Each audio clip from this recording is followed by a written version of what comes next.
Au Bénin, la proposition de loi portant révision de la Constitution portée par le député Hassan Seibou, président du groupe parlementaire Bloc républicain, a été rejetée avec 71 voix favorables, 35 contre et 2 abstentions. Le vote s'est déroulé aux premières heures de ce samedi 2 mars 2024.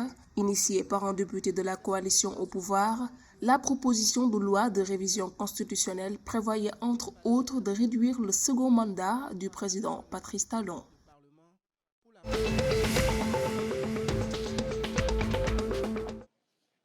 Au Sénégal, le mouvement citoyen Y en a marre est contre le projet de loi d'amnistie générale des faits liés aux manifestations politiques survenues entre 2021 et 2024, texte adopté en Conseil des ministres le mercredi 28 février 2024.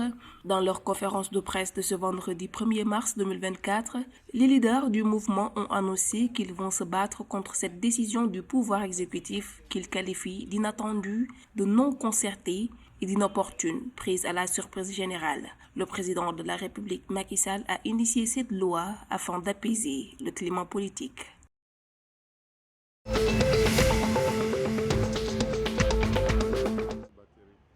La Côte d'Ivoire perd 7% de son produit intérieur brut chaque année du fait des accidents de la circulation, selon le ministre des Transports, Amadou Koné. Il s'est prononcé lors de la cérémonie solennelle de lancement de la campagne mondiale des Nations Unies pour la sécurité routière le samedi 2 mars 2024 à Bouaké. Selon le ministre ivoirien, les statistiques indiquent que plus de 60% des décès sur les routes ivoiriennes concernent les utilisateurs des 2 ou 3 roues ainsi que les piétons.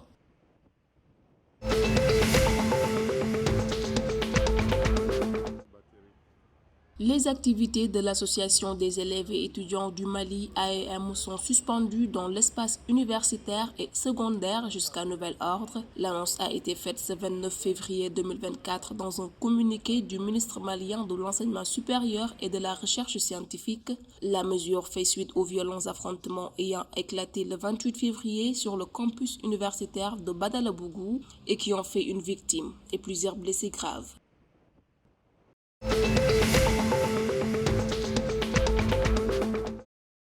Le Burkinabé Hugues Fabrice Zango a remporté la médaille d'or en triple saut lors de la deuxième journée des championnats du monde d'athlétisme en salle qui s'est tenue ce samedi 2 mars 2024 à Glasgow en Écosse. Champion du monde en salle en 2024, champion du monde en 2023 et double champion d'Afrique en 2018 et 2022. Il détient le record d'Afrique du triple saut avec 18,7 mètres depuis le 16 janvier 2021 à Aubière, en devenant ainsi le premier homme à sauter au-delà de 18 mètres en salle.